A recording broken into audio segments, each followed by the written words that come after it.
Perjalanan menekuni dunia kuliner tak berhenti meski Farah Quinn akhirnya menikah lalu memiliki buah hati. Ia bersama suaminya Carson Quinn sempat membuka sebuah restoran besar di sebuah lobi hotel mewah, tempat di mana orang-orang terkenal datang dan menikmati makanannya. Hingga akhirnya ia menjual restoran Camel's di Phoenix, Arizona dan memulai kehidupannya yang baru di tanah kelahiran. Itu aku pulang ke Indonesia akhir 2008. Ya, jadi sebetulnya aku pulang ke Indonesia itu karena gini. Jadi waktu aku di US, kan tadi aku bilang ya aku sempat kerja di hotel itu. Nah, di hotel itu akhirnya aku berhenti karena aku buka usaha sendiri. Aku dan suami kita buka restoran. Dan the restaurant was going very well. Itu restorannya kita di lobbynya hotel. Jadi kita punya restoran kayak modern bistro. Dan di situ kita serve breakfast, lunch, dinner. Well, you know what? Punya bisnis sendiri, apalagi di US, you work even harder.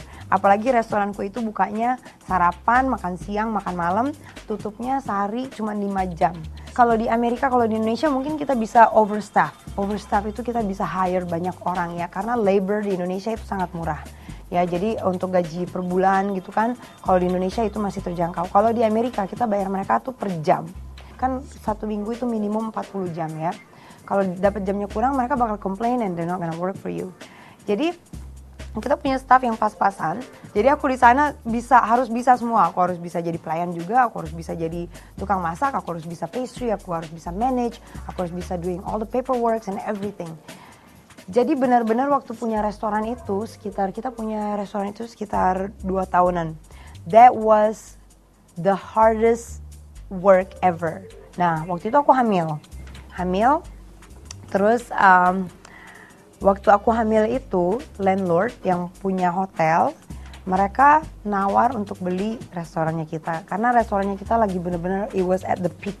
Kita yang datang ke situ tuh gubernurnya Arizona sering makan di situ, Janet Napolitano. Sekarang dia the Secretary of Homeland Security. Jadi dia sekarang menteri keamanannya di US. Itu dia sering ke restoranku. Pernah Black Eyed Peas, Fergie pernah digotong dari restoranku. Malam-malam karena dia terlalu mabok.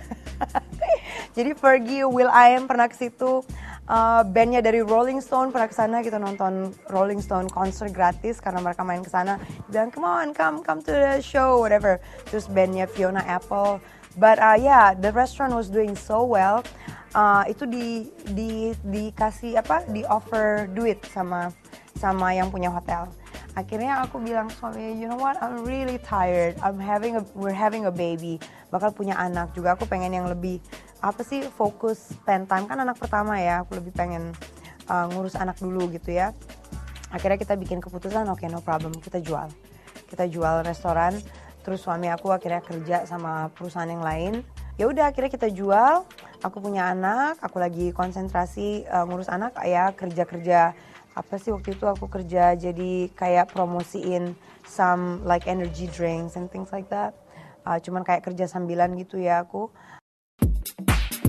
Ketika Farah Quinn mulai menekuni restorannya di Amerika, sesungguhnya ia telah sampai pada satu titik di mana ia berhasil mewujudkan semua impiannya di dunia memasak. Namanya sudah dikenal publik bukan saja di Arizona, tapi sampai ke telinga masyarakat Indonesia. Lewat Helmi Yahya, salah seorang keluarganya di Palembang, Farah Quinn pun memulai langkah baru memperkenalkan kuliner di Indonesia. Tapi waktu aku punya restoran itu, aku sempat diliput banyak sama media dan TV di Arizona. Jadi aku masuk koran, masuk majalah, pernah di cover sampulnya majalah, terus diundang ke Channel 3 di sana buat jadi bintang tamu untuk kayak ngias kue gitu. Nah, semuanya itu aku kirim ke ibuku kan, ibuku di Indonesia. Ibuku kan bangga banget ya, ibuku orang Palembang, tunjukin ke semua orang, woi jingok nah anakku nih hebatnya. Di Amerika nah masuk TV. But anyway, salah satu dari saudara Om Helmi Yahya. Om Helmi kan orang Palembang tuh.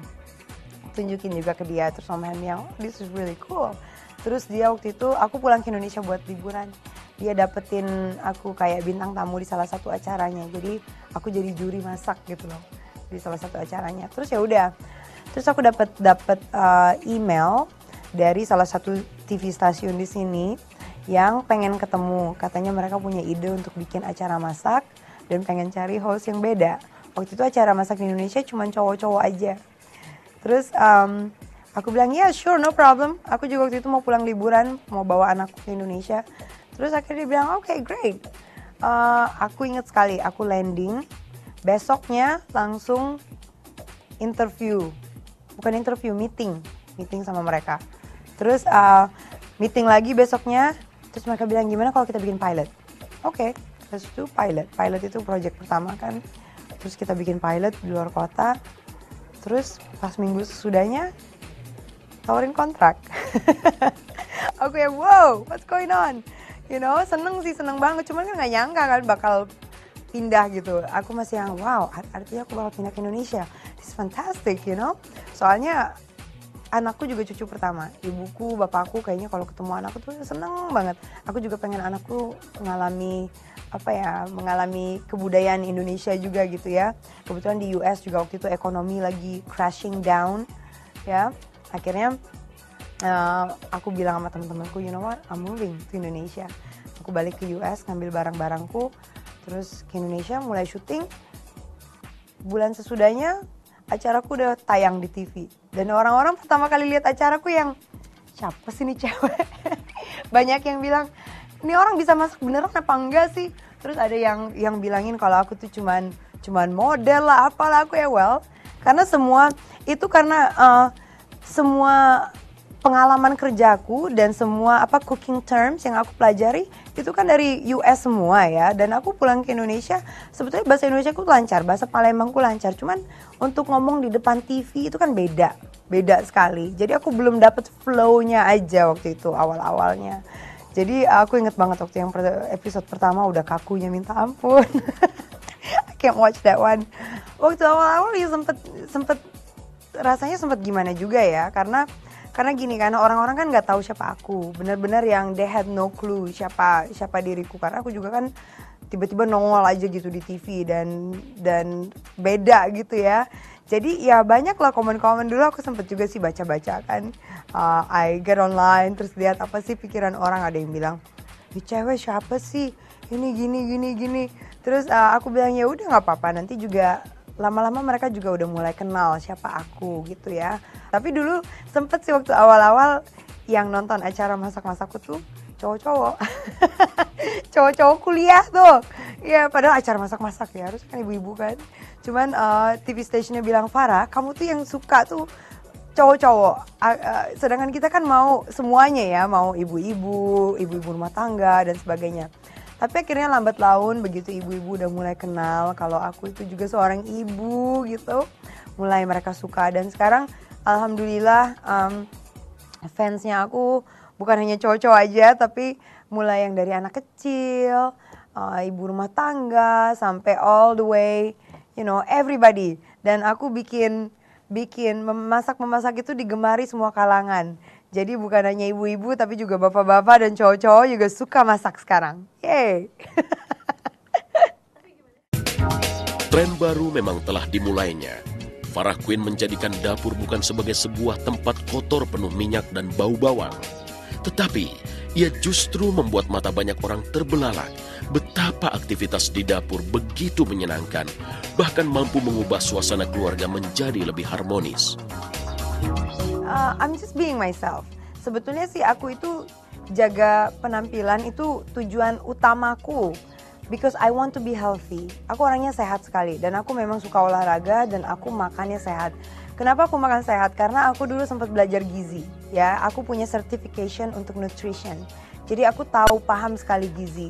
Nah, dari situ kalau kita udah ngerti tentang gizi, ke diri sendiri itu susah rasanya buat makan yang nggak sehat atau nggak penting atau whatever. Nah itu tujuan utamanya. Terus olahraga. Dengan olahraga karena memang jadwalku yang padat sekali. Dari dulu tadi aku udah bilang ya, dari zaman aku sekolah sampai sekarang jadwalku selalu padat. Itu aku nggak bisa capek dan nggak bisa banyak sakit. Ya, nah untuk menghindari capek dan untuk menghindari banyak sakit, aku harus olahraga. Hasil dari makan sehat dan olahraga ya penampilan juga kelihatan bagus gitu ya, badan proporsional dan sebagainya. Jadi itu di situ kenapa aku bisa jaga badan, padahal aku makannya banyak sekali loh. Ya, I love food. Sepertinya aku mulai bikin tren nih di Indonesia nih ya, kalau kulit tan itu seksi.